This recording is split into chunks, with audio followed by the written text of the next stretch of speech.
Un décor de rêve prisé des touristes pour un petit pays en guerre contre le coronavirus. À Doha, la capitale du Qatar, pas un visage sans masque. En porter un dans les lieux publics est obligatoire. Personnellement, c'est évident que porter un masque, ça m'embête un peu comme tout le monde.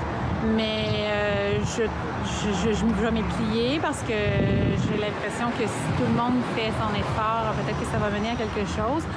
Il faut dire qu'ici, on ne plaisante pas. Depuis le 17 mai, tout contrevenant risque 3 ans de prison ferme et près de 60 000 € d'amende. Aucun pays au monde n'est aussi sévère. Pourtant, la mesure semble bien accueillie.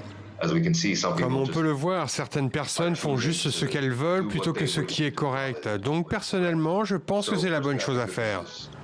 Le Qatar est le deuxième pays du Golfe le plus touché par la pandémie, après l'Arabie saoudite. Le dernier bilan fait état de 15 morts et de plus de 34 000 cas sur 2,8 millions d'habitants, dont près de 80% sont des travailleurs étrangers. Contrairement aux commerces, mosquées et restaurants, les chantiers, eux, ont été maintenus. En particulier ceux liés à la Coupe du Monde de football que le Qatar organise dans 2 ans, grâce à la main-d'œuvre immigrée et bon marché. L'une des préoccupations est bien sûr l'impact économique. Nous avons toujours dit depuis le premier jour que ce sera une compétition accessible. Nous voulons que tous ceux qui le souhaitent puissent venir à la Coupe du Monde.